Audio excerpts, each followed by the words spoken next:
Well, hello YouTubers. Haven't posted a video for a while, but I just wanted to give you a quick update on the status of the train room here. I'm standing in the back corner looking out towards the door, and as you can see, all the wiring is now complete. Luckily, I was able to run that wire through that last stud over there and into the attic space, which has access to that area.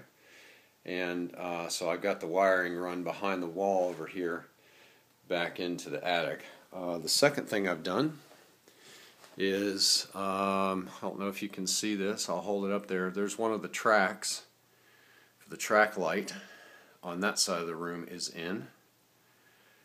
And I had to fish a wire over to that connection point from this point right here. And this is the, I haven't obviously attached the track to this yet, but so I've got a point there. I fished a wire across, and I've got the power for that light goes up through that top plate into the attic space and then down into this area here, and then fishes across. The wire runs back through the studs, through the wall, into the attic. And the leads for those have not been attached to any power yet. They're just sitting back in the attic area. I've got a friend who is an electrician, and I want him to tell me whether or not I need to attach those to another circuit rather than tie them into the same circuit that is existing for the bonus room here. And the second little bit of wiring here comes through the top plate, and it goes up and attaches here in this box, and it comes down to a switch, which you'll notice the switch is on the outside of the room. And one of my subscribers, Billy, suggested that I put the switch on the outside of the room, which is a great idea. I had it originally on this side of this stud here. But you know, the deal is I'm probably going to have a backdrop, and that way I don't have a light switch right in the middle of my backdrop. So that was a good idea. I'm glad he suggested that. And show you how I fished my wires through. I think you remember me talking about these spacers from the plantation shutters. I duct taped 3 of them together. Duct tape is good for anything. And that's what I used to fish my wire through the attic space. There are just ceiling joists up there. The roof is obviously pitched, you know, it goes up to a peak. So the area, once I was able to get through and above the insulation, I was able to run this fish the whole way across the top attic space and just taped the end of the wire to it back here, and then was able to pull it through. So the reason I'm doing the update today is that I've got the drywall guys scheduled to come tomorrow, and so they're going to drywall all of this. And obviously I had to get the wiring in the wall before the drywall went up. And the second thing I've got to do is we're going to repaint this stairwell. It's the same color, but it's a different finish because this is flat and it's very hard to clean.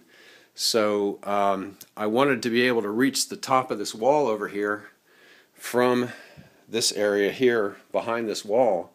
So you know, if the drywall is on, I can't paint that area unless I get a really long pole or a really long ladder, because that's, I don't know what that is, probably 16, 18 feet to the top there. So my task today is to finish the painting.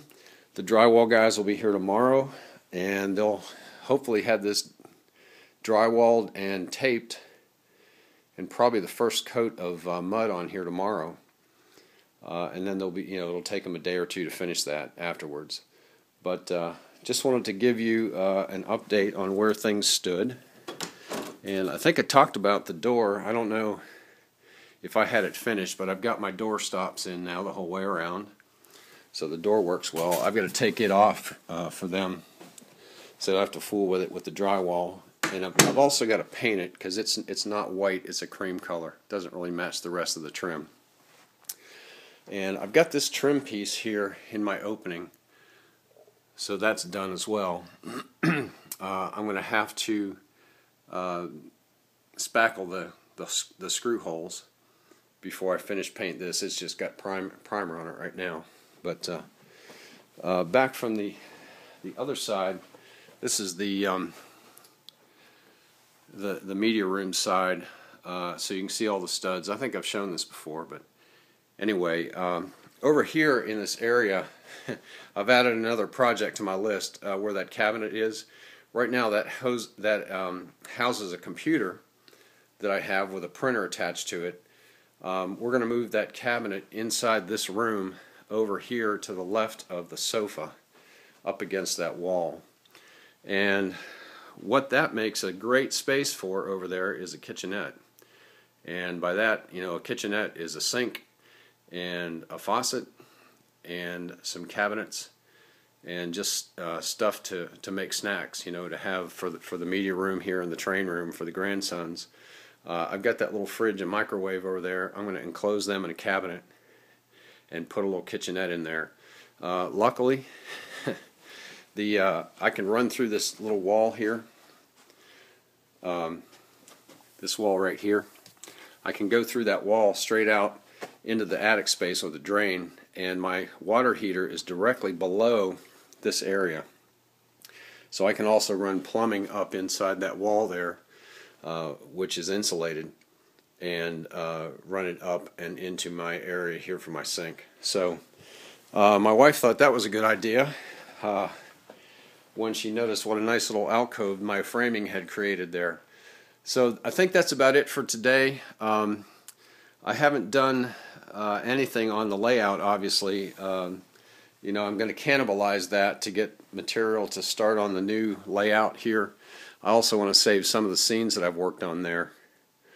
I have purchased a couple of things off of eBay. I decided to use cork road bed, and so I purchased that. I've got about I don't know, 150 feet of cork road bed that I have here at the house. I purchased a new F45 Great Northern, the blue sky scheme. I've always liked those F45s, and I thought, well, you know, I do have Burlington Northern here, so there's probably one or two F45s still floating around. Maybe one of them is still, I think there is one still in Great Northern paint. So I'll have that to put on as well. It needs cleaned up a little bit. It needs some of the couplings changed on it. It needs a decoder put in. So obviously I won't be doing that for a while. But anyway, drywall going up, so just wanted to give you guys an update. Thanks for all of your suggestions and comments. I enjoy receiving all of them and watching all of your videos. So hopefully once this gets a little bit further along, I can give it another update. Thanks, guys.